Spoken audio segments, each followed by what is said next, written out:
Tagar Institute, Jurnalisme dan Riset.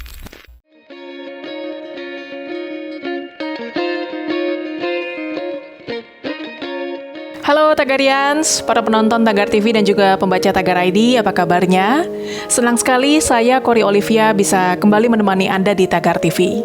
Hari ini saya ingin membacakan ulasan pilihan redaktur Tagar tentang organisasi terlarang di Indonesia.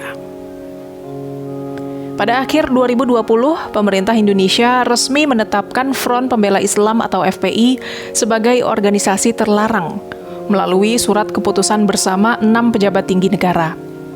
Dalam surat itu, pemerintah melarang seluruh kegiatan dan penggunaan simbol FPI di wilayah Indonesia. Dengan begitu, FPI menambah daftar organisasi yang dilarang aktivitasnya oleh pemerintah Indonesia setelah PKI, Jamaah Islamiyah, dan HTI. Kita kupas satu persatu ya. Yang pertama, Partai Komunis Indonesia atau PKI dinyatakan sebagai organisasi terlarang di seluruh wilayah Indonesia. Keputusan ini diperkuat dengan ketetapan MPRS nomor 25 tahun 1966. Kalau kita bicara soal PKI, yang terlintas di pikiran kita pasti G30S PKI. Gerakan 30 September 1965 ketika 6 perwira tinggi dan 1 perwira menengah TNI Angkatan Darat serta beberapa orang lainnya dibunuh dalam upaya kudeta pemerintahan Presiden Soekarno dan mengubah Indonesia menjadi negara komunis. Gerakan ini dipimpin oleh DN Aidit yang saat itu adalah ketua PKI.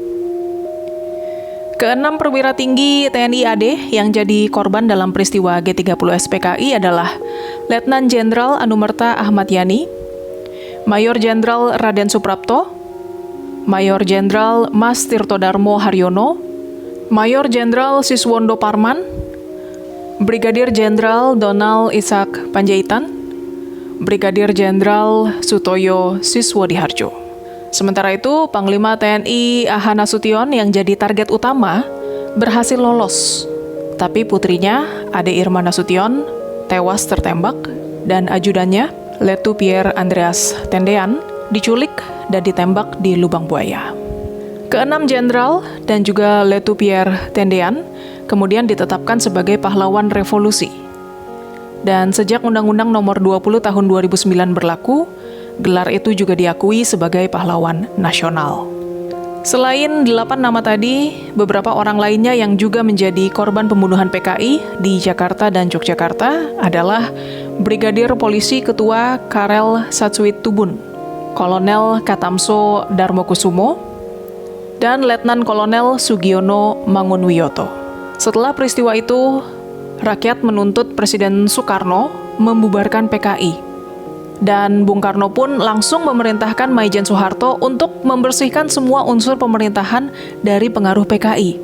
Kemudian PKI dinyatakan sebagai penggerak kudeta. Para tokohnya ditangkap, termasuk DN Aidit yang sempat kabur ke Jawa Tengah, tapi tetap berhasil ditangkap.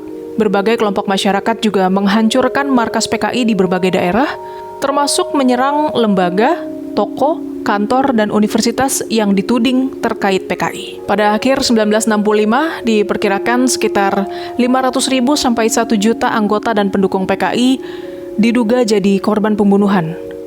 Sedangkan ratusan ribu lainnya diasingkan di kamp konsentrasi. Yang kedua, Jamaah Islamiyah atau JI adalah kelompok yang mendalangi serangan bom di 2 lokasi di Bali pada tahun 2002. Pemerintah menyatakan JI sebagai organisasi terlarang dan dibubarkan pada tahun 2007. JI disebut-sebut terbentuk di Malaysia pada akhir tahun 1980-an. Oleh sekelompok kaum ekstremis Indonesia yang mengasingkan diri dengan tujuan mendirikan satu negara Islam di Indonesia dan wilayah lain di Asia Tenggara. Pada tahun awal pembentukannya, JI masih menyarankan jalan damai untuk mencapai tujuan itu. Tapi di pertengahan tahun 90-an, kelompok ini mulai mengambil jalan kekerasan. Di bawah pengaruh Al-Qaeda, JI mulai yakin bahwa tujuannya hanya bisa dicapai lewat perang suci. Meski begitu, ada juga sejumlah anggota JI yang tidak suka dengan banyaknya umat Islam tak bersalah jadi korban dalam berbagai serangan bom di Indonesia. Akhirnya JI terpecah jadi dua faksi besar, yaitu pelaku pemboman dan pengkhotbah. Selain perpecahan internal itu, JI juga mendapat tekanan dari Badan Anti Terorisme Indonesia yang sering menggandeng negara lain seperti Amerika dan Australia. Kemudian yang ketiga, HTI.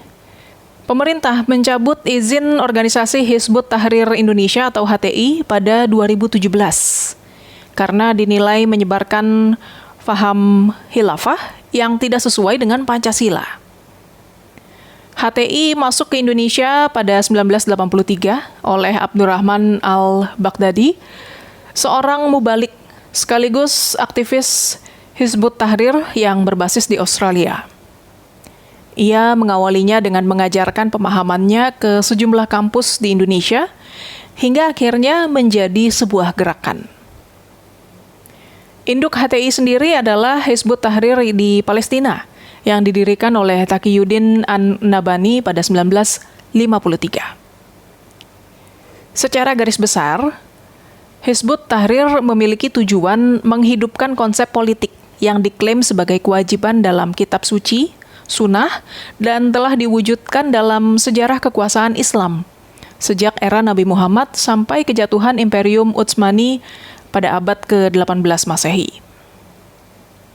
Menurut pendiri Hizbut Tahrir, generasi umat Islam saat ini tidak tertarik dengan konsep khilafah karena tidak pernah menyaksikan atau punya pengalaman dengan pemerintahan Islam.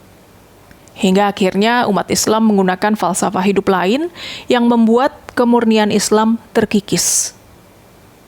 Bagi Taqiyuddin, ini adalah kemunduran besar kaum muslimin. Menurutnya, invasi budaya telah menyebabkan kaum muslimin enggan menerapkan hukum-hukum Islam pada sistem pemerintahan mereka.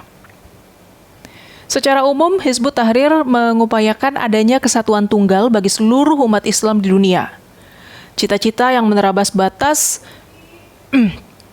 keulang dari cita-cita ya. Cita-cita yang menerabas batas geografis, kebudayaan, dan politik bangsa-bangsa. Konstitusi Hizbut Tahrir secara sederhana menggunakan kata khilafah dan negara secara bergantian. Yang keempat, Front Pembela Islam atau FPI dideklarasikan oleh Rizik Syihab pada 17 Agustus 1998 di halaman Pondok Pesantren Al-Um, Kampung Utan, Ciputat, Tangerang Selatan, oleh sejumlah habaib, ulama, mubalik, serta aktivis muslim, dan disaksikan ratusan santri yang berasal dari daerah Jabotabek.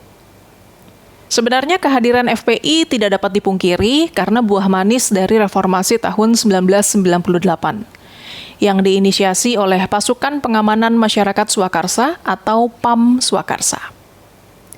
PAM Swakarsa sendiri dibentuk tahun 1998 dengan misi utama membantu TNI menyukseskan sidang istimewa MPR, yang kemudian ricuh dengan para mahasiswa yang menolak sidang tersebut. Bentrokan itu kemudian meletuskan peristiwa yang dikenal dengan tragedi Semanggi 98. Setelah pengamanan sidang istimewa MPR 1998, masa FPI kemudian lebih aktif dalam aktivitas dakwah dan demonstrasi yang menuntut penegakan hukum syariah di Indonesia. FPI beberapa kali tercatat melakukan demonstrasi yang anarkis, seperti pada Desember 1999 mendatangi Balai Kota menuntut Gubernur DKI Jakarta saat itu, Sutioso, untuk menutup tempat maksiat di Jakarta. Kemudian FPI juga pernah terlibat bentrokan dengan masyarakat yang sedang berkumpul di Monas pada 1 Juni 2008 saat memperingati Hari Lahir Pancasila. FPI juga aktif dalam kegiatan politik seperti mengangkat Gubernur Tandingan Fahrul Rozi Ishak pada tahun 2014 setelah menolak Gubernur DKI Jakarta saat itu Basuki Cahayapurnama atau Ahok. Setelah sekian banyak rekam jejak FPI dan beberapa diantaranya melibatkan aksi anarkis, akhirnya pemerintah pun resmi menetapkan Front Pembela Islam sebagai organisasi terlarang. Tagarians, demikian ulasan pilihan redaktur Tagar hari ini tentang organisasi terlarang di Indonesia. Subscribe YouTube channel Tagar TV dan klik loncengnya juga untuk mengikuti video menarik membahas topik terhangat hanya untuk Anda. Saya Kori Olivia, Tagar TV.